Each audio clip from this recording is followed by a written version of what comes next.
Hey everyone, welcome to Smash Trivia. I'm your host, Smash Trivia John. You can find me on Twitter, Facebook, YouTube, TikTok, and Instagram by searching Smash Trivia to follow everything happening with me. I'll be the one with the big old green head in the profile picture. So excited to get into this. This is the Gamma Analysis. Basically, in this series, I'm going to review everything Hulk, all the movies, TV shows, and I also do random other geeky films. Occasionally, not so geeky ones too. And I also like to mix things up once in a while by not reviewing anything. Hope you enjoy Smash Trivia Presents The Gamma Analysis. I want to ask everyone listening if they can please do something for me. Please share the hell out of this podcast with all your friends. If you don't, Hulk will be angry. And Smash Trivia has a Patreon too, so please check that out. We have some fantastic extra content on there. I bet you'll have a Hulk smashing good time. The tiers are as follows: $1 a month is Hulkaholic for $1, $3 a month is The Reading Room with Hulky and Shulky, and $5 a month is Smashing the TV. I also now offer custom trivia games on Fiverr, so if you want to take your game night to the next level, you can hire me. A link to the Fiverr is in the episode description. The Gamma Analysis is also a part of the Blind Knowledge Podcast Network. Now that we have all that important stuff out of the way, let's smash right into this episode.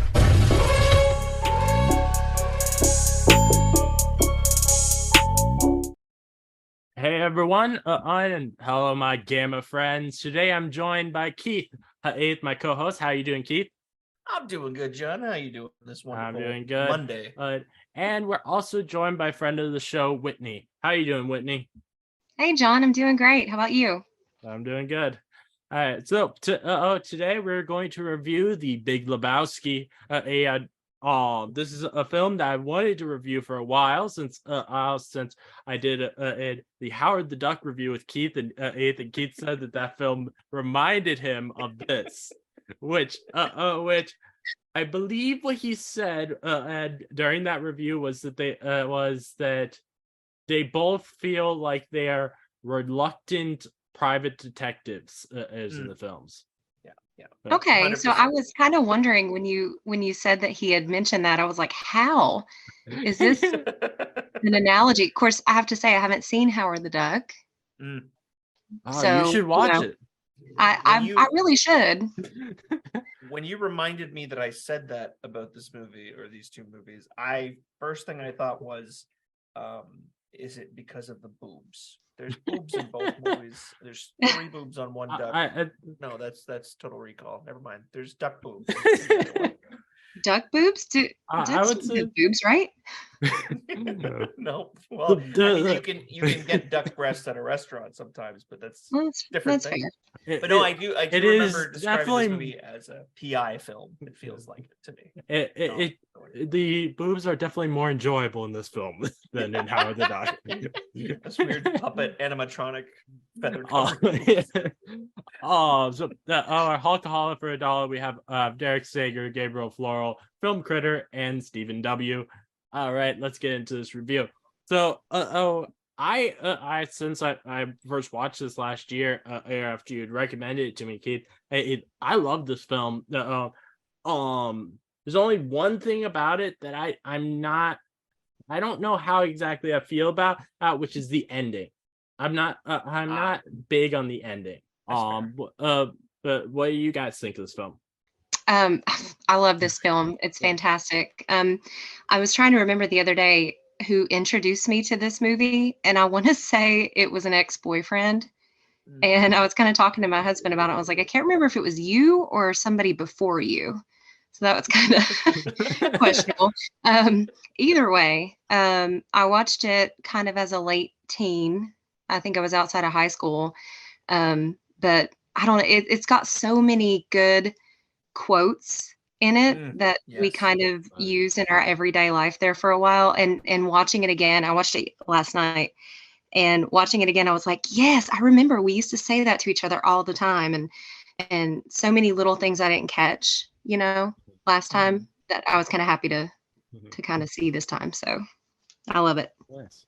For me, this movie is a masterclass at how a director can pull great performances out of their actors. First of all, they pick their actors really well, the Mhm. Coen brothers. But Yes. Oh, yeah. this is like this to me, when someone says the Coen brothers, this is the movie that I think of first.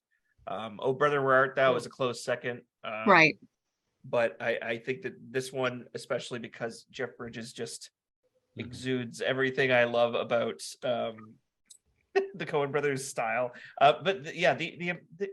You forget how many amazing people are in this movie when you hear just the title. You think Jeff Bridges, okay, Jeff Bridges, and probably John Goodman and Steve Buscemi, but Julianne Moore is amazing in this. Philip Seymour Hoffman's amazing in this.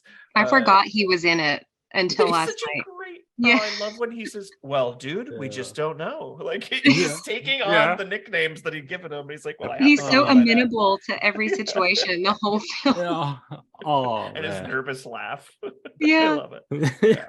That kind of teeth baring, like He's like, Yeah. I'm gonna get fired.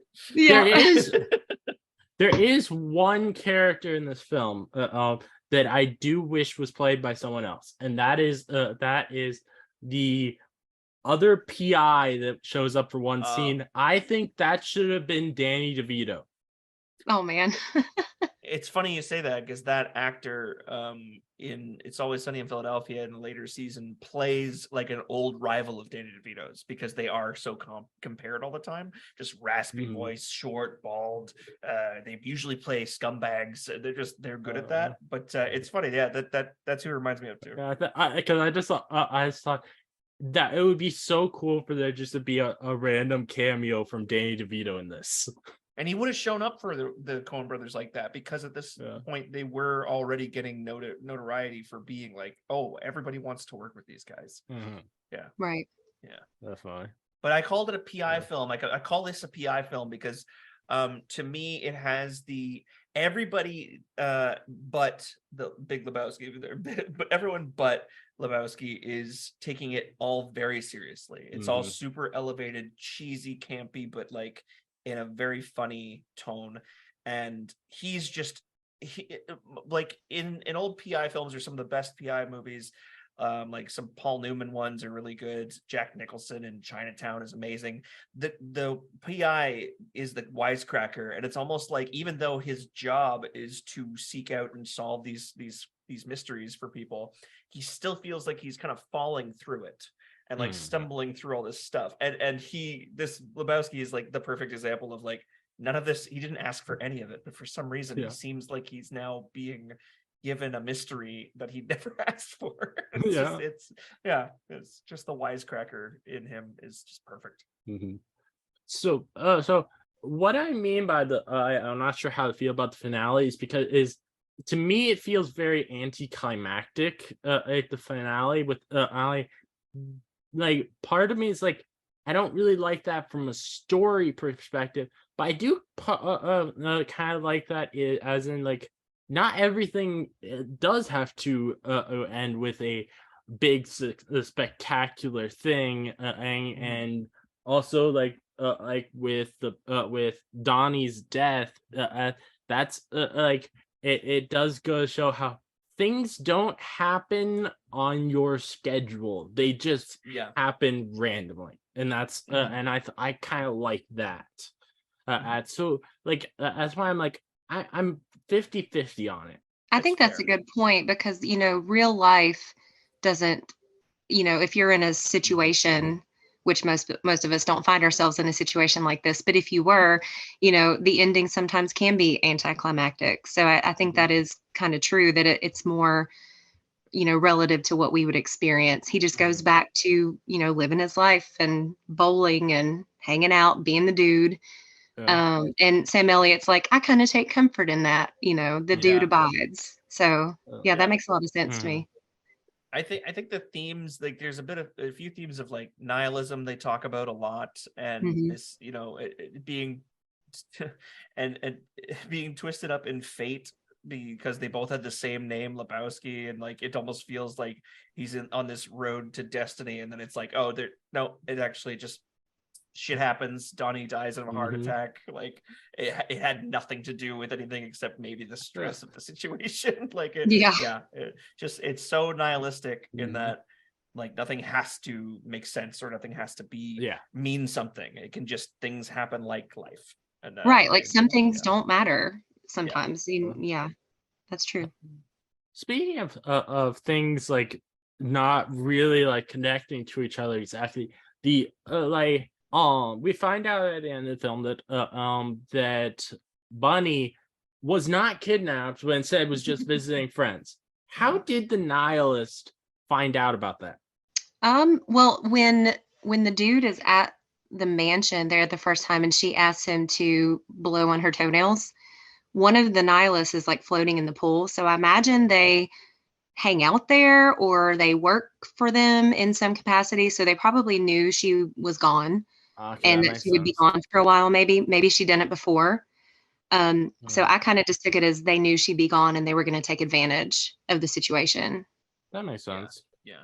Uh, That does make sense. I do remember one of them floating in the pool, and it is a quick thing to try and recognize him, and then see later in the movie, oh, that's that guy from the pool. But it's a quick passing moment. Yeah, because one she's like, oh, is it Uli? Maybe is his name. Yeah. She's like, he believes he's a nihilist. He doesn't believe in anything. Mhm. You know. One thing that I think would have been a better twist in the film, I think that the bunny should have kidnapped herself, and then and you'd have like a scene at the end of the dude and her are seeing each other, and her revealing to him that that the toe, it wasn't hers. It wasn't actually anyone's. She just grabs it from him and eats it because they are in Hollywood, so they could easily just make a fake toe like out of cake. Cake. So I like that. I think that would be a Yeah. great way to do it.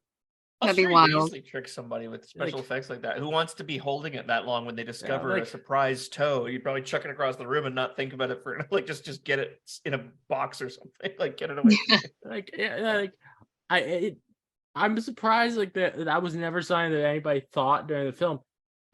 We're in Hollywood, the land of visual effects. Why why are we so thinking that this must be a real toe? That's fair. I was so confused the first time I watched it when it finally showed her driving down the highway in her little convertible and it panned down to her feet.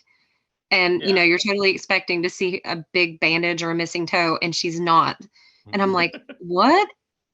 What is going on? I was so confused until the very end. Yeah.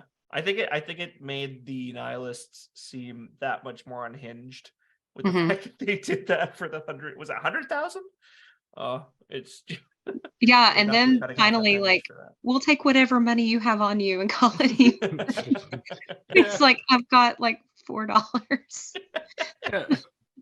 I did find I funny how like they were Walter's like, they're nihilists, they're cowards, and like these people believe in nothing. They probably don't believe in pain. Why would you think they're cowards? They'll happily die for this.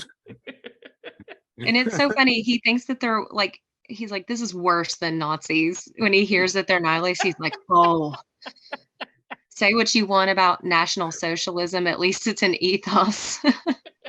Oh man. There are so many incredible Walter lines, but my favorite character through and through ends up being the dude himself, because from the first minute that he's assaulted in his apartment and they keep dunking his head in the toilet, and then they said, "Hey, where's the money, Lebowski?" Oh, it's probably down there. Give me another minute or whatever. Yeah. Just put it back. That was such the vibes of it. Gets his character across so quickly. And yeah, it's such a quick. Little element of humor there with him. Yeah. It's wonderful. And him with the nice marmot and like yeah. he just doesn't care about what's happening around him, but it keeps fucking his life up. So that's the only thing he wants to stop. And at some point he just fully expects people to be breaking into his apartment because he's like in the tub and they break in. He's like, hey, this is a private residence, man. While he was like in the tub, and then they I don't know why, but I could not stop laughing while the nihilist kept telling him that we're gonna cut off your Johnson. I stopped laughing. Hey, I think mainly because of the accent. Oh yeah. Oh yeah. Cuts They're off very, your Johnson. you're very particular with what the way they have them phrase that. It's for the funnies for sure. Did you I guys love his notice solution that? for locking the door. Oh yeah, and then it doesn't even open that way. Did you guys notice that one of the nihilists is Flea from Red Hot Chili Peppers? Yeah. Do you know them, John? I know Red Hot Chili Peppers. I don't know anybody in the actually in the band though. He was I in, think is he the bassist? Maybe I think so. I could be He wrong. was in Obi-Wan too. He had a little cameo in Obi-Wan. He's Yes, he a was. That's sometimes right. actor. Yeah. And like the Wild Thornberries. Do you guys remember that cartoon? John, you may be too Yes. young for that. I've heard of it, but I don't I think do I've ever remember it. watched it. I didn't watch it, but I do remember it. I think he just was like the little brother, and he was like a wild child they found, and he just spoke in gibberish. That was Flea. Oh my god. Yeah, I'm pretty sure. I could be wrong. Johnny Don't at Thornberry. me. No, you're right. I- You're right. Yeah, one thing I really love is how the dude's drink of choice always is a White Russian. Yeah, because that's my drink of choice. Always for Yeah, always it's for a really mixed good. drink.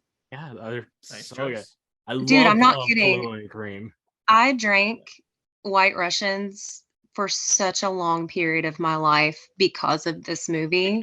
So good. I have a I was like when I hear or see things in music or movies, I attach to those. Like I used to smoke cigarettes a long time ago, and there's a song by a band I really like that talks about Camel Wides, and they're just like extra wide cigarettes. I smoked those and nothing else.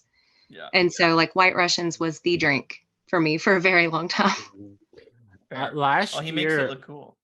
Last year at my brother Claude's wedding, they had an open bar. So I was like, and they were mixing drinks at it. So I thought I'd go up there and ask for a White Russian. I was so pissed when I found out the bartender had no idea what a White Russian was. I'm like, What? it's Come such a on. simple drink. I guess it's kind of an older, like it's, it's not trendy anymore. It wasn't a Spagliato with Prosecco in it. Or what's the thing the guy loves from Robert De Niro loves from Meet the Parents? Tom Collins. Everybody has to have Tom Collins. It's just like, I don't know what that is. Why is it blue? What the hell's going on? Man. Why is it blue? I don't know. I was really Curacao. hilarious when after the dude had gotten kidnapped by the like porn director or something. While the guy was just walking away, he's like, "Oh, I'm going to find information by using this his pencil and scratching on the onto the paper. It just finds his drawing." And then doesn't the cop find that drawing later in his wallet? It's just a man with a very large erect penis. I did not notice that, but that's And hilarious. The only ID he had on him was like a shopping card, like for the grocery store. And like he writes a check in the very beginning for 69 cents for the milk. Like that to me just cemented his character for me. I was like, yeah, this is who is this guy? I need to know him. Yeah. Oh, and it's so funny to me that Walter and him are like oil and water. They don't make sense to be friends. They are best friends, and they have a very special relationship. Yeah. Like, he is so caustic and like scary, and the dude is just like, I don't like conflict. I don't like He's yelling. like he's a pacifist. I don't know how these two got to. I guess their love of bowling maybe brought them together. And speaking of bowling, you mentioned the scene where he's having his head dunked in the toilet and he's like, let me take another look. And he holds up the bowling ball, the guy that's dunking his head, and he's like, what is this? And he goes, obviously you're not a golfer. Yeah. Like that line is so not good. overtly funny, but that to me is one of the most hilarious lines in the whole movie. Yeah. No, he's got some great ones. I love how they now they like actually brought the narrator of the film into the actual film by having two scenes with the narrator. Sam Elliott. Oh my God. Like Yeah. I grew up watching, my mom loved Roadhouse. with Patrick Swayze. And It's a we used sexy to one. quote it all the time, like, punch a guy, damn, that hurt, didn't it? Like, just his voice, the mustache, perfect narrator, in my opinion. I just love that guy. His I thigh kind of tickler. feel, I kind of feel like his character in this, he's basically doing the same thing that Seth MacFarlane asked him to do for Family Guy as Wild yeah. West yeah. after Adam West passed away. Yeah, Yeah. he absolutely has always been like that guy could be in 100 more movies and he's always going to get remembered for Big Lebowski for sure. Mhm. That's the same thing with like Morgan Freeman is known for narration because of the Shawshank Redemption. Mhm. Sure. That's Yeah. what you think of when you think of Morgan Freeman. It's like, oh yeah, his voice could do I anything. mean, Yeah. as Agreed. someone who hasn't watched Shawshank Redemption, I think of him as God. Yes. Yeah. Well, and you know what? I bet that being that such because it's Shawshank Redemption deals with such like ominous and life affirming moments, and he has such a perfect voice going over the whole movie. I bet it contributed to him playing God one day. Like people look No back doubt. on Yeah. those characters that can play such a bigger than life character, and it's like, yeah, Yeah. that works. He's like a legend. Yeah. Yeah. Mhm. Yeah. Yeah, one character in the movie that I find to be very interesting, and that is the character of Jesus, is because mostly I find it interesting because since this guy the film says he's literally a sex offender, and if it's so interesting to me that that's the character that got a spin-off film. Yeah, he did. Yeah, there's Yeah. a I forgot film that that. came out of a couple years ago called Jesus Rolls that brought his I have character back. not. Oh I have not God. watched I have not seen it myself either. But yeah, I it's don't like think I'm I like, can watch a whole movie. why? Yeah. Why Did the would Coen that brothers be the write it? character? I think He's 8-year-olds, I dude. don't think John he. Turturro wrote it. Yeah, I think wrote it, and then John Turturro directed it, so it was not a he Coen Brothers. so. Oh, I think John Turturro asked them if he could take his character from this and create a whole film around it, and they were like, Yeah. okay. Yeah. Like I'm like, I'm wondering why of all the characters he's played, this is the character he would want to go back to. Yeah, very good point.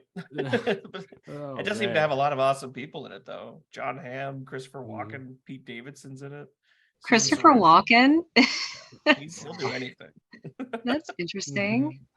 But yeah, Oh, and man. he's kind of a staple in a lot of Mhm.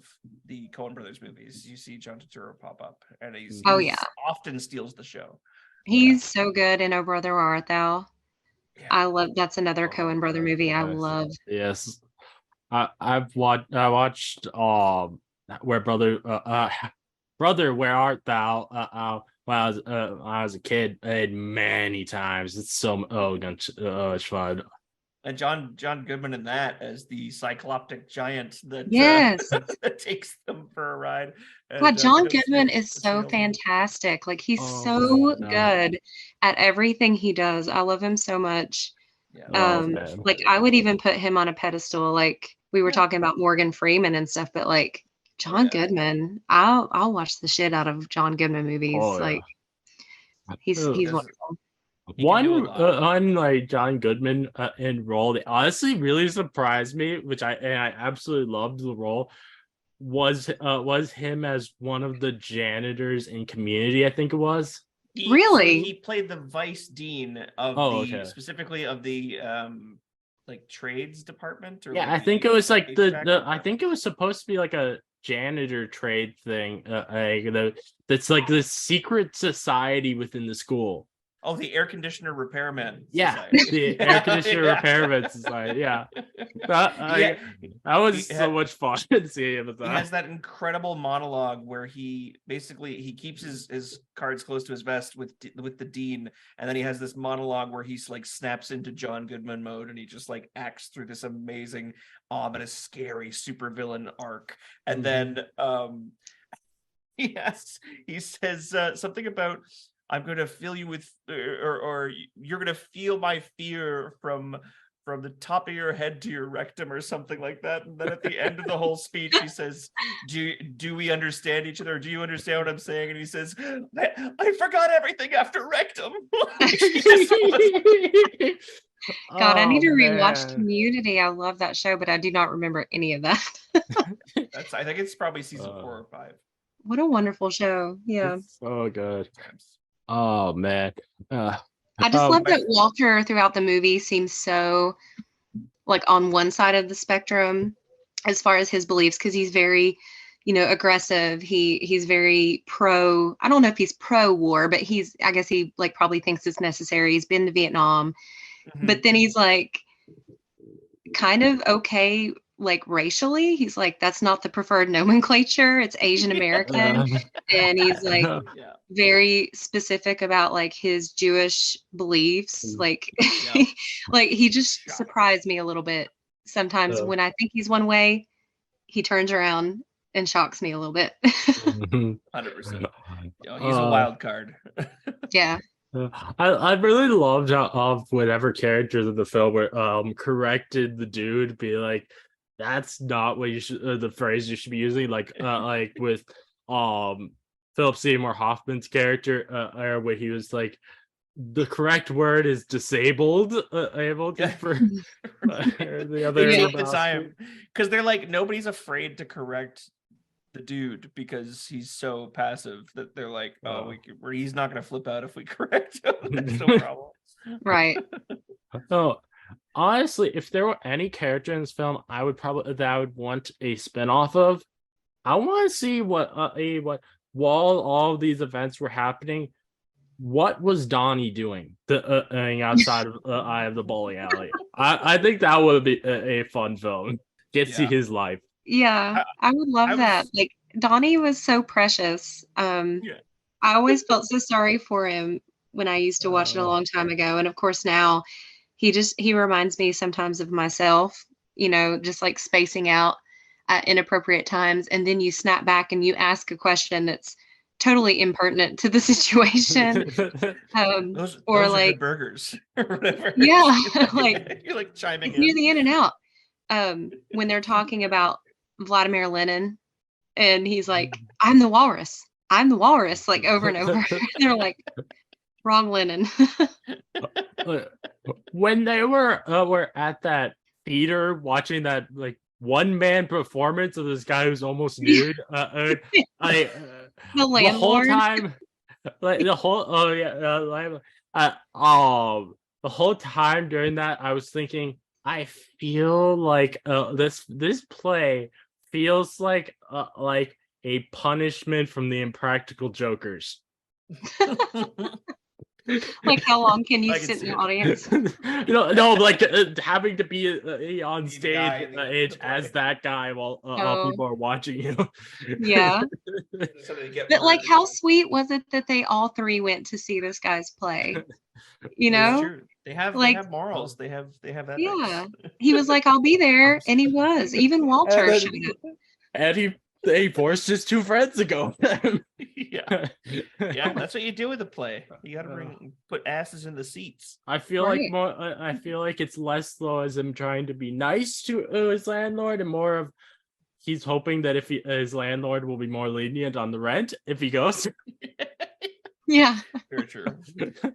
What was it? He's like, it's already the 10th, and the dude's like, far out. Like he's not getting the hint. Yeah. The rent is past due. Oh yeah, it's so good. I got a couple of Walter quotes that I was a big fan of. Just him talking about you want a toe? I can get you a toe. Why can you get that? It's like, or like, this is not nom. This is bowling. There are rules. There are rules, Smokey. Poor Smokey. Also, like, such anxiety. I felt so bad for him. Yeah, me too. You're out of your element, Donnie. What did you guys think of the like sort of weird like acid trip bowling dream things? Yeah, I love those. Those were hilarious. With Kenny Rogers, that song is the perfect song choice in my opinion, for an acid trip or a dream like that. Because the song sounds exactly like that if you listen to it. And this movie has quite the soundtrack. I listened to it the other day. If you like classic, it's got Bob Dylan and Santana and Creedence Clearwater Revival. It's really good. But that Kenny Rogers song gets me every time. It's so trippy. Nice. That's just dropped in to see what condition my condition was in. Yeah. So, So good. Yeah, they're really like growing up, finding my tastes in movies and stuff like that. I loved the directors that were particularly drawn to their music first, and they more than likely it was more than just Tarantino that would write the scripts with the songs playing first, and then giving that scene the vibe of the song, and like coming up with the soundtrack before anything else. And I think James Gunn claims he was doing that with the two Guardians movies as well, and I respect that. I like that it really adds to the movie when you write a scene like that, because it just feels right, and it's checking all the boxes, in my opinion. Oh, I totally agree. The music, when it's so good like that, especially like agreed, James Gunn does that really well. You remember it. Like you remember what song was playing when that happened. Oh, yeah. I think we all, like if you've seen Guardians, you all associate the first scene with Come and Get Your Love, and him singing that. So yeah, he's really good at that. And I even felt the second one, what is it, the song that opens the movie, the little like beautiful drive that they're going on when Kurt Russell is introducing his mom to the seed that he's planted and stuff. It's I don't know what it's called, but it's like Brandy. Yeah. You're a fine girl. Is it called Brandy? I don't know. Probably.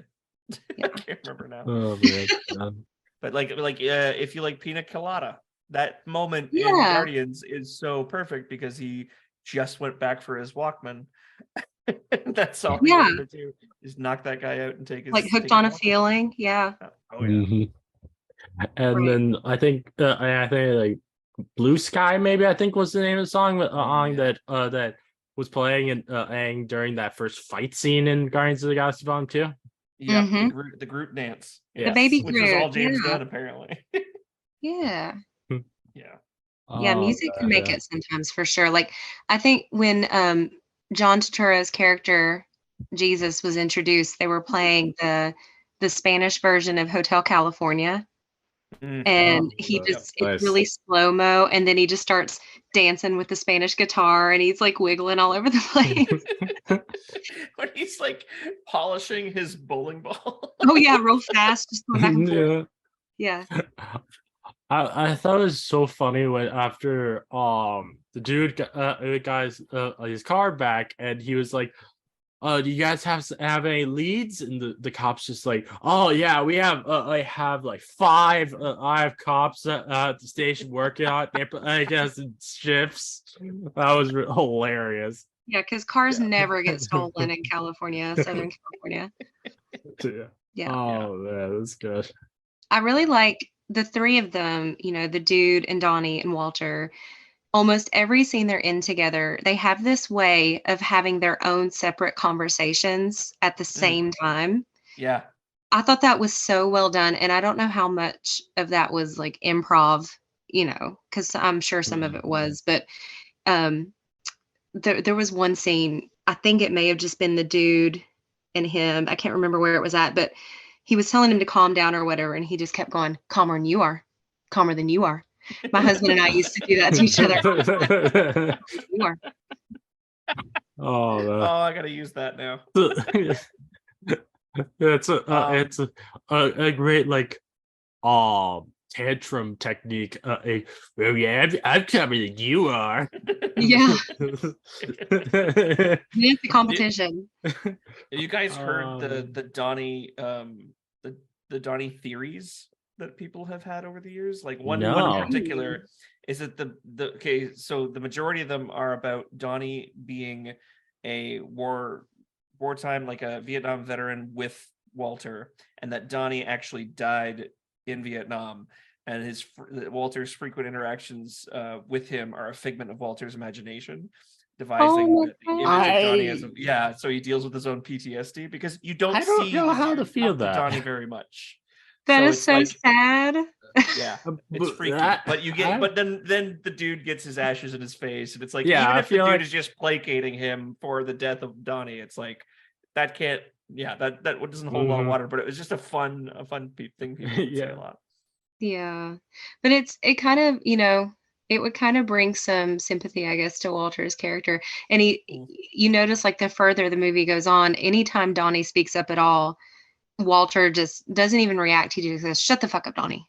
Like that's his immediate response. Like he's telling himself to quiet down. Yeah, That's so it's depressing. like a nervous tick. But I Yeah, like sorry, it. I didn't mean to Yeah. depress. No, I kind of like it, honestly. It is cool, and It adds some depth. it's a shame that it doesn't hold more water, because it would be nice if it was open ended and people could just leave it up to interpretation. But I think it still counts that he got the ashes in his face, which is one of the funniest. The only other ashes off a cliff scene I can think of is in Due Date with Robert Downey Jr. and Zach Galifianakis. If you haven't seen that, where he throws Zach Galifianakis throws his father's ashes out of a Folgers coffee can into the Grand Canyon, and I'm pretty sure the same thing happened. Or the coffee can spills all over the place. It reminded me of that, but the Big Lebowski does it way better with just him having such a serious send off and goodbye, and then it just ashes back and the dude doesn't move. Yeah, it does a good job of like pulling you down and making you feel something and then bringing you right back. Yeah. And like you're watching a comedy, And that's like the dude's breaking point too. He like flips out on him. Yeah. Like, why are you such a fuck up? Finally. Yeah. Finally. Oh, I'm going to pause the recording and then set up another Zoom meeting. So and since there's only a minute and 50 seconds left of this one. 47, 46. All right, and we're back to our Big Lebowski review. So after just a little bit of a pause because of Zoom being annoying. So actually, I want to talk about. I really enjoy the character of Maud in the film. Yes, she is hilarious. I love when when she's like just keeps asking the dude, "Do you like sex?" I think he's like, I want to talk about my carpet that got pissed on. It's like she delights in making people uncomfortable, especially men, because she's like, the word vagina makes many men uncomfortable. Does it make you uncomfortable? Vagina. Yeah. Julianne Moore is incredible in this. Yeah, she's great. She steals the show every time she's on camera, and it was probably my first movie getting introduced to her. So I was like, who the hell is this? So I just started trying to seek as much Julianne Moore stuff after that. And she got pretty big, but I don't think she's ever done a character as weird as this, which was great. I love when the scene where there's that rando guy at her apartment as well with them, and they get on the phone and they're just laughing hysterically. Do you guys know who that was? No. If you've seen Harry Potter, it's the guy who plays Professor Lupin. I can't remember his name. Oh yeah, I remember that. Which I mean, he looks a little bit different, but I was looking at him and I was like, he looks so familiar to me. And I looked him up, and yeah, that's exactly who it was. I thought that was really funny. In real life, I love that actor. It was such an infectious laugh. Them on the phone. I was just laughing as well the whole time. That little giggle, I know. And and the dude is just standing there looking like, what is going on? Like, who is this? Remus Lupin was played by David Thewlis. He's David incredible. Thewlis, He was also right. He ended up being like the bad guy in Wonder Woman 1. And he also is he's also in the new Sandman show on Netflix. Yes. And he is incredible in that. Wait, I watched that. Who did he play in that? I can't remember. He was like the he was the Dr. Destiny, he's called. He was the son of the lady that we saw in the flashbacks acts at the beginning of the season. and who was in a mental hospital and broke out. Yes. Yes. Okay. Yep. I remember what you're talking about now. Uh, Yep. Hey, you're oh, making me want to watch Sandman. I've never seen it. it's really good. Patton Oswalt's in it, Yeah. kind of. Have you seen it? His Yeah. voice. Yeah, it looks good. Oh, And I man. love Gwendolyn Christie as well. Mhm. Oh, she's amazing. Yeah. I just Yeah. love her. Wait, I Sorry, go ahead. wish that they had Tom Ellis come back as Lucifer, but I think and Gwendolyn Christie still does just as good of a job as the character. But did someone else play Lucifer in the Sandman? Or you mean Oh Lucifer is well, in from the show Lucifer? from the show Lucifer, because the show Lucifer is based on the Sandman comics. Oh, Yeah, very cool. Yeah. I don't know that. yeah. Nice. There's a They bunch of also more have have in the show another character who wasn't actually originally from the Sandman comics, but did cross over into them, which in the comics is John Constantine, but in the show is Joanna Constantine, and Yeah, it's a I female. Yeah. love that character. I love that character. Like whether it be the John Constantine version or the Joanna Constantine version, they're both so much fun. I don't Mhm. know, man. Sounds pretty woke. Next, you'll want to be on my Bud Light. Oh my god. Replacing everybody with females. Ugh. What funny thing I just noticed is the Kenny Rogers song, the just dropped in from that weird trip that happens in the movie. The drummer of that song played Ricky in the episode of the 70s the Incredible Hulk. I remember when I told you that he was a drummer for years, like he was in a few different bands. I am looking at a video from Kenny Rogers 1970s, and he's long hair, long beard with a cool kind of denim shirt. And I'm like, holy shit, that's Ricky. But anyways. That's wild. Like that Kenny Rogers song. If anybody listening has not heard the song, you need to go listen to it. But that versus like his stuff that he's really well known for is so different. Like, is that him that does like Islands in the Stream with Dolly? Is that Kenny Rogers? Yeah, like I guess so, he was kind of country, right? Towards I mean, it later on. It was like he went from like hippie to like cowboy. Psychedelic. Yeah. Which I mean, Bob Dylan's also on the soundtrack, and he's been through several, genre changes too. So that's all right. I really like that song though. How did you guys react? I might not know this since you guys first watched this a long time ago, but when you guys find out that that Maud has just been using him to try and have a child. It kind of makes sense, right? I thought that was really funny. Yeah, like I mean, she's already said she's a feminist and she's very, woke, as Keith would say. I wouldn't. I said that ironically. I want you to know that. You heard it here first, folks. But no, I feel like it makes sense. Like if she wants a child, she's like, I don't need no man. I want a child. This is what I want. And I think it is kind of weird that she didn't tell him first. Yeah. To me, that's kind of questionable. It's on par with her character, though. You gotta be honest. Yeah, I mainly found it hilarious how like the dude's reaction when he heard that. He's just like, huh? What? Yeah. The doctor you had checked me. He's very thorough. Yeah, it's like, why is she saying that? Why is she repeating that? Very thorough. Like, what is that accent? Yeah. That's like the 1920s American film. Like, he's very good. He's very thorough. The accent that she puts on it is one of the greatest things about her character. She totally transforms with the wig and the accent, and she does a great job. I loved the fact that she did that, because to me it's like this aimless guy in his like gotta be mid to late 40s, just kind of floating through life, didn't really expect to be of use to anybody, and it's like, here's this one way in which he was useful, and maybe he will pursue fatherhood.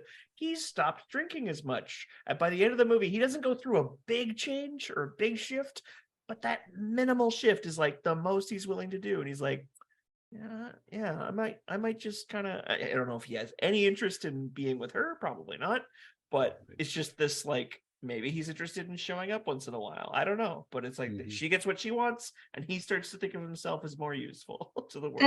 That's his lady friend. You know, it's not his special lady. It's his lady friend. And it was funny. I was talking to my husband earlier. See, I told you this movie brings up a lot of memories for me. But when I think we started dating, I was like 19 because we've been together a long time, and I remember him. You know, because it's kind of weird to say, will you be my girlfriend when you're like an adult kind of. And so I remember we both loved this movie and he was like, will you be my special lady instead of my lady friend? Oh, that's so That's how like integral this film was in our life at the time. Oh man, nice. That's awesome. I really loved in the film when I thought it was hilarious when Buddy's like, I'll suck your dick for $1,000, but it's extra if the guy wants to watch. Yeah. Is that when he does that nervous tooth laugh where he's like, Yeah. Philip Seymour Hoffman is so good, but like, I don't know who I was talking to about this. It may have been on that Variant Vendetta episode. He does a lot of supporting characters, or he did when he was alive. And but he's so well known and so good at what he did. He wasn't the star most of the time when he was in a film.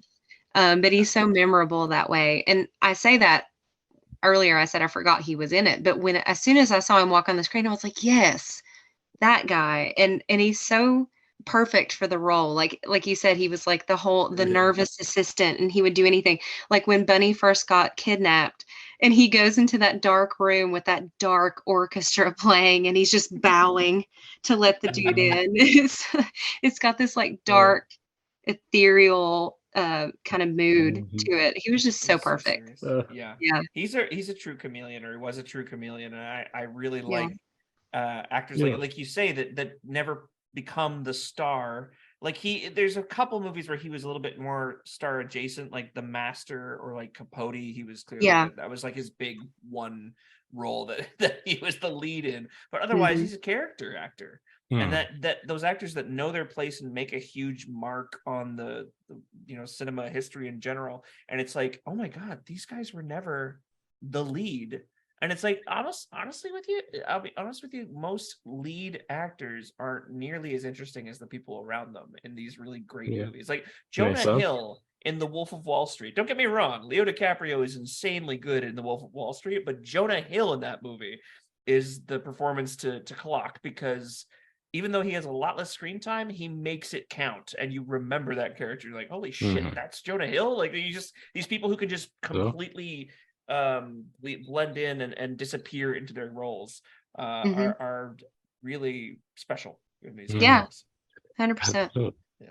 Well, I thought it was really funny. I feel like Philip Seymour Hoffman's characters, like, he doesn't actually know his boss that well, because he just expects that his boss was okay with the dude taking a random rug.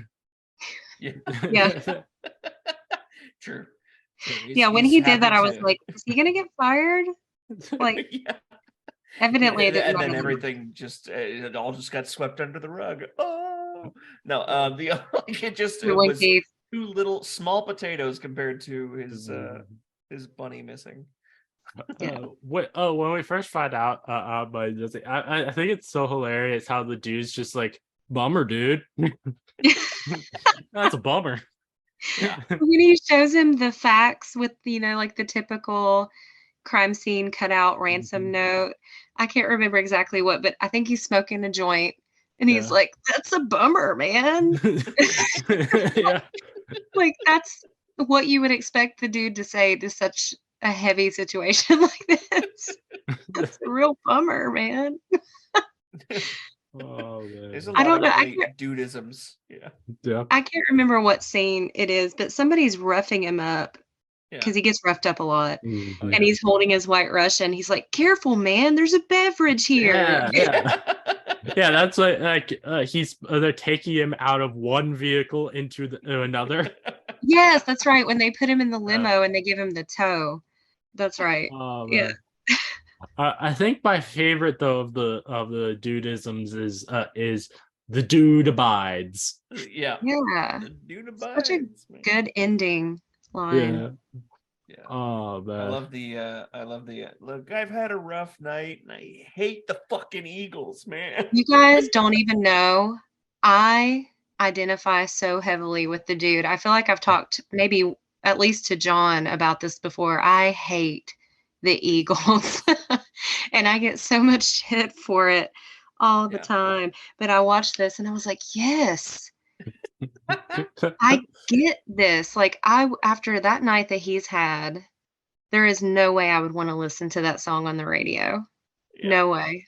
Yeah. And his way of like trying to talk his way out of situations, like he's lying to the bigger Lebowski, and he's just basically, a lot of ins, a lot of outs. Yeah. What have yous. He's very vague. You're not saying anything. Yeah. Or like it's like we took them the money. Me. Like the royal we. Yeah. He's like, some shit has come to light, man. Yeah. He's so easily influenced by others, like especially Walter, because Walter is trying to like control this whole situation the whole time, Mm-hmm. Yeah, and he's trying to you can't stop Walter from doing anything, and he never gets the chance. Mm-hmm. But like even just like the way Walter like destroys that car, and the kid's watching, and the kid doesn't give a shit. That's not his car. Yeah.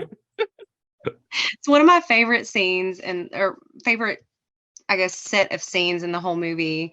They go from like interrogating this kid and they keep repeating the same thing over and over to him. We know it's your homework, Larry. We know it's your homework, Larry. And then they go straight to, we're going to cut your dick off. Like, what? You're killing your father, Larry. You're killing your father, Larry.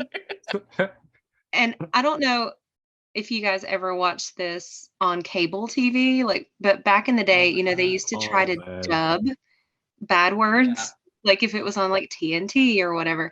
And I will never forget watching this and when he's hitting the car with his crowbar when Walter is, and he's like, you see what happens, Larry? And they dubbed it to, you see what happens when you find a stranger in the Alps. Is that the closest they could get?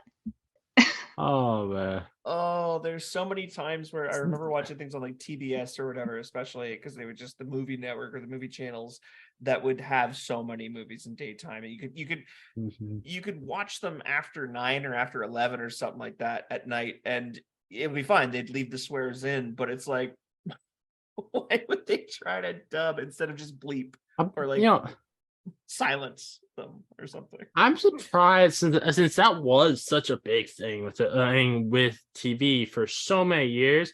I'm surprised there hasn't been anyone who's tried to use that concept to as a way to heighten a film by like making a film entirely around that concept of these ridiculous jokes, and just like make like a stereotypical say a stereotypical maybe murder mystery, but then all of the jokes there, instead of it being what you would normally expect, it's just these TV versions of them.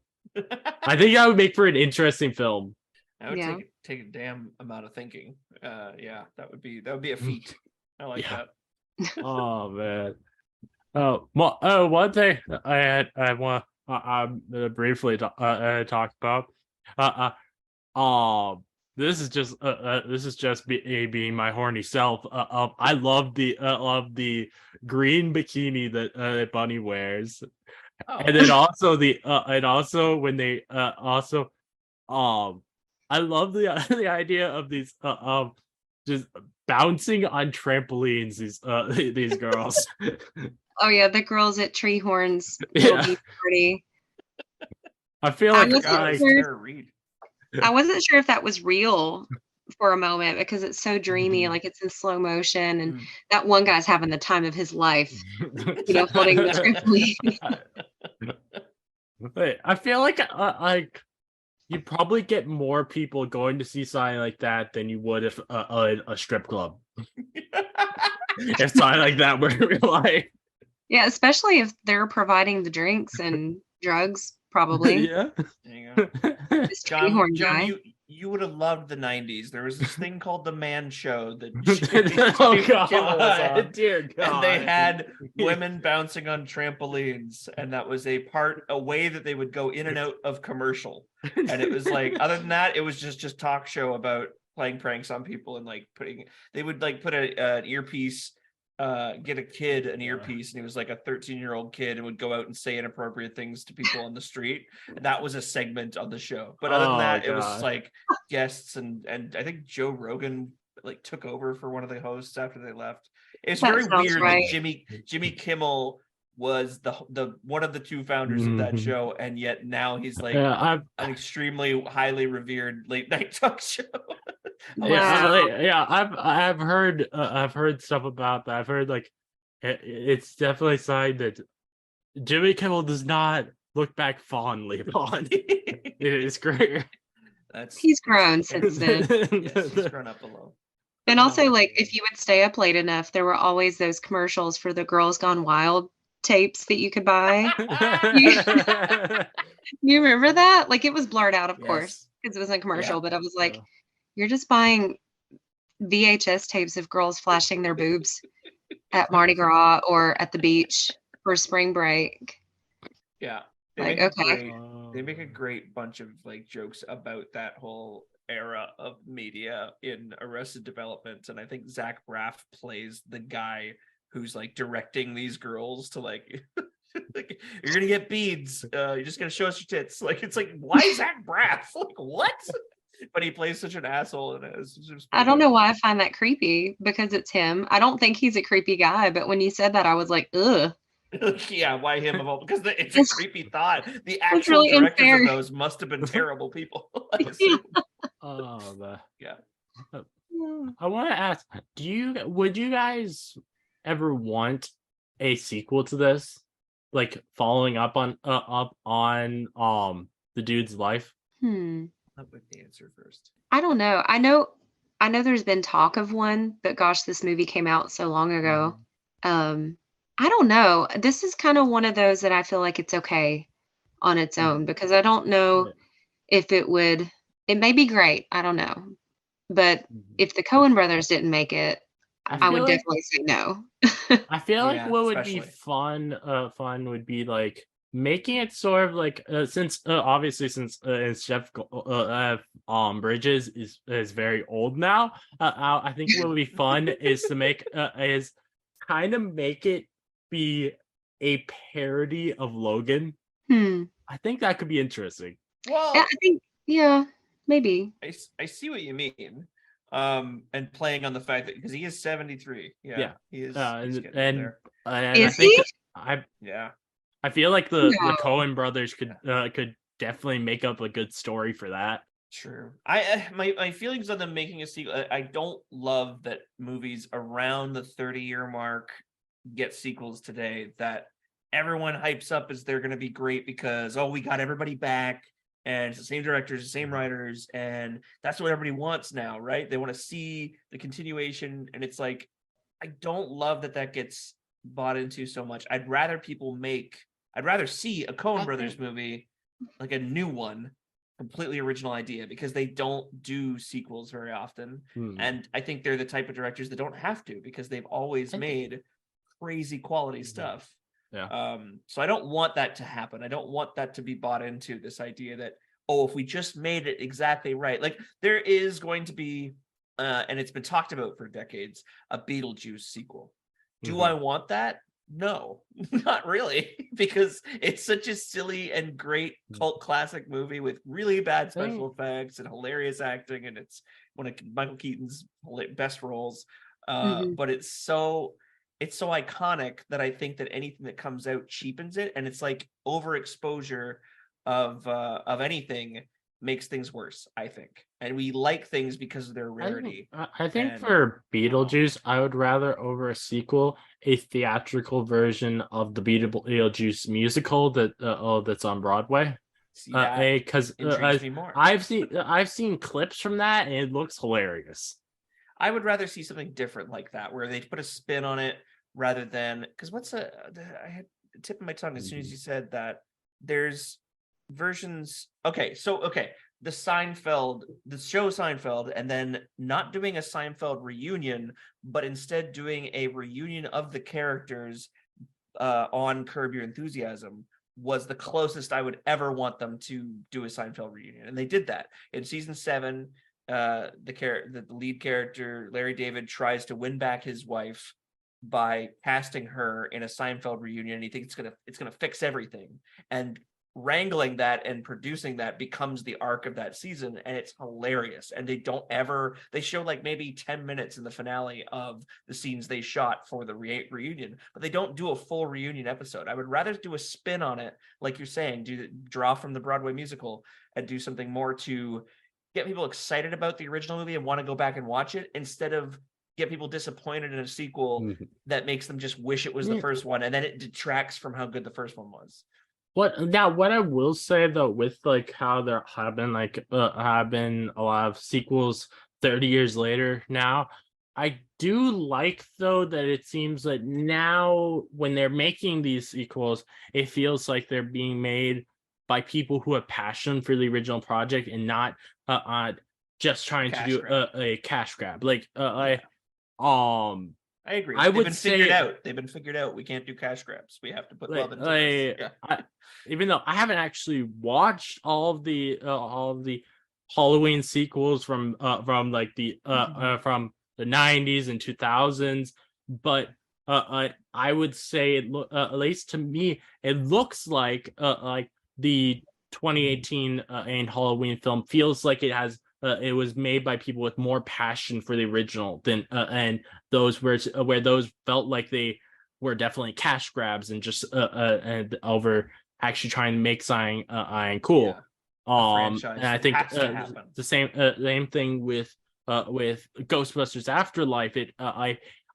Because it was made by the son of the original director from Ghostbusters, it was able to make it feel both unique but still feeling like it honors the original. I agree. Yeah, I feel like there's a fine line you have to walk with sequels, but also like we're seeing a lot of live action remakes coming out, I think, for cartoons that came out especially in the 90s. And I wonder if that's in part, I think my generation especially is very nostalgic for the most part, and we like to relive our childhood when things were simpler and not terrible after our teenage years. Just we hit that point and everything was downhill from there. Like there's a lot of remakes, and it's weird, I don't know that I have an opinion one way or another that could encompass all things like Beetlejuice or whatever, but I take them as an individual basis. Like sometimes I'll hear about a remake or a sequel and I'm like, that sounds terrible, I don't want to see that. But then other times, depending on the movie, I'm like, okay, I'm kind of interested to see that, because I'm kind of on the opposite end of the Beetlejuice argument. It's one of my favorite movies, especially because it was a childhood favorite. I even had the movie on, it wasn't a VHS. What was the other one? Betamax? Maybe Laserdisc? No, this is before discs of all sorts. It was like a smaller VHS. It was like it didn't fit in the VHS. Right. And it was orange. It never took off, but it was the only one I had.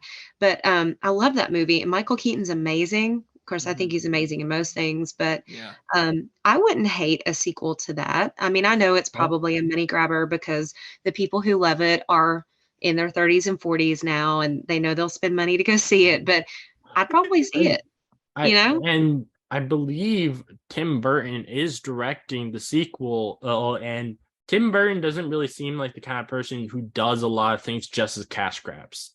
So I think he's probably planning on doing something really unique with it. So I am excited for that. The good things I've heard about Wednesday, for example, I do agree. I don't. My biggest fear, because Tim Burton was one of my absolute favorite directors as a kid, and then he started leaning so heavily on CG when CG wasn't really figured out, in my opinion, to be used as all-encompassing as it does get used in, say, like the Alice in Wonderland movies. That's exactly what I was going to say. Alice in Wonderland. Yeah. Yeah, they drew me. Oh, the Willy Wonka one too, and you watch those three, and you're just like, okay, first of all, too much Johnny Depp. Second of all, way too many freaky, like, uncanny valley problems with how the other characters look, and it's not, you can't immerse yourself in the movie as much. What I wanted when I did hear that they were doing doing a Beetlejuice remake is, okay, bring back the cast, bring back Tim Burton, make the script damn good, but then use as much practical effects and figure that out. I know it's expensive, but so is a shit ton of visual effects artists. So it's like, put the love into, because they did some puppetry and some really cool models and stuff like that for the first movie. And there are people who do that well today that do it way better than they did back in the 80s. So go with as much, the things people loved about Tim Burton was his practical effects movies, like Nightmare Before Christmas. Oh my God. Like, it's like is that claymation, like the sand snakes and all that. Like, I think you're right, because that technology is so much better now. And it's kind of like when you look at some of the Star Wars, universe, they still kind of use that puppet technique to kind of call back to, the older movies and, some of these little creatures. Yeah. Yes. But when they tried to make everything CG, and it was just like, we weren't fans of it. Like, these little creatures, it doesn't even have to be a main character, but like the little creatures, the side characters, they still have that puppetry feel where they have jerky movements. And if we still did the sand snakes in Beetlejuice, with that look of the claymation and the, that feeling, I think that would be really good too. Yeah, don't be afraid if it looks a little not perfect, as some people who love CG. Don't be afraid of that. Lean into the fun of how it felt the first time. None of it looked perfect. There were shrunken heads and sand snakes, and you're like, what? I think that it should really be a like maybe a little bit of a mix, actually, because actually using CGI to enhance what you already got with your puppets, like I think what would have been amazing with Star Wars would have been if they had for the prequels, if they, instead of doing it all CG, say like a character like Yoda, like had it be half CG, half puppet, so you get that that nostalgia factor, but you still get the idea of Yoda being able to do all of these cool jumps and moves around and be able to be fluid. I think that's the best way to do it. And same like with Marvel, like in She-Hulk, when Daredevil appeared, I liked how they used a little bit of CGI to make it so that that Daredevil can be more athletic like he is in the comics. Yeah, and which is something that they could not do with just practical effects. You're right, and I think that the blend of the two is the key. And if there's something that they went through phases, right, in VFX, where leaning way too heavily in the 90s and early 2000s on CG was very noticeable, to the point where they thought they had a perfect formula figured out. It's like the more they leaned on it, the more we noticed. And then you go back a step and you're like, let's integrate, let's find the balance. Like, there's some moments where you see Tony Stark with his helmet off, and it kind of looks like a floating head. It's like other times, Vision looks incredible because they did a blend of makeup and removed his ears digitally, and there's certain things that are perfectly combined. Yeah. But that's up to the visual directors out there that know how to mix those two things. Oh yeah. You risk it looking like a video game. Yeah. Like, I was talking to somebody about the Harry Potter movies. We were talking about which ones were our favorites, which were least favorite. And of course, this is back in the day before all this is going on now. But like the first one, I like it for nostalgia's sake, but if you go back and watch it, the effects are very 2001, something Yeah. like that. Mhm. 2000, it's Yeah. I very, think so. it looks Oh, like you're playing a video game. Like when he's flying in the air on a broom, it looks totally fake because they relied totally on CG. Mhm. Mhm. Yeah. So I guess that's just supporting the argument you made. Oh. I agree. So before we end this off, is there any last things you guys would like to say about the Big Lebowski? The Keith abides. Okay. Yeah. Fuck it, dude. Let's go bowling. Oh man. So do either of you want give me something to say in an announcer voice? Yes. Yeah, give me a minute. All right, I'm gonna find a good one. Okay. I'm so excited. The one I sent you, I had to Google last night, just so you know, 'cause I didn't know what it Yeah. meant. That's what while I was watching today, I was like, wait, what does that mean? What does that word mean? I'm glad to know I wasn't the only one who didn't know what it meant. Okay. Well, Keith is diving deep for this one. it's finding. I will. All right. So first, Oh God, that's so good. Whitney wants me to say, "You fucking paraquat."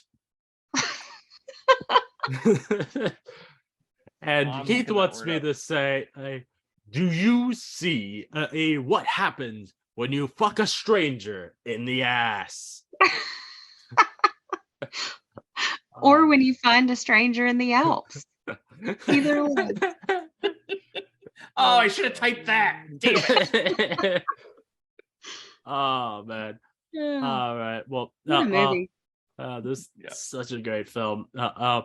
Thank you both for coming on and joining me. Sorry, any final things you guys want to say on the episode before I end this off? This is great, and I love talking about Coen Brothers movies. So I'm down, Whitney, if you've got other favorites. Let's do I this have again. a lot of favorites. I don't know. I'll have to think on it. Maybe we can get together and do another good one soon. All right. Cool. Is there any final things you'd like to say, Whitney? Yeah, we're gonna have me and a couple of my good friends, Derek and Amanda, are gonna have a podcast upcoming in the next couple months or so. So we'll keep you updated on that. But we're at Going Merry Pod on Twitter and Instagram, and that's Going MERRYPOD. We're going to be doing a One Piece watch challenge. So I'm super excited because I've never seen it. And Derek's really excited to show it to us. Okay. So Nice. yeah, it's going to Right, be fun. so is the whole podcast going to be anime themed? Well, we're challenging ourselves to watch, I think, 5 episodes a week, and we're going to discuss that. And then when we finally finish it, which I think will take a while because I think there's a ton of episodes, we'll see about after that. We might do a little bit of a refresh, but it'll still be One Piece themed. Yeah. Okay, nice. Yeah, Alright, so so join us. definitely check that out, everyone. Thank you everyone for listening. And thank you, Whitney, for coming on and joining us for this review. I always love having you on. Thank you for asking. This is a blast Yeah. every time. Yeah, thank you. Hell yeah. All right. So, if you like this gamma analysis, please give a 5-star review on Apple Podcasts and a 5-star rating on Spotify. I'd love to hear your thoughts on the episodes. Please let me know. And if you'd like to listen to more from me, please subscribe. Many more gamma analysis from me coming, so keep on the lookout. This again is your host, Smash Trivia John, signing off.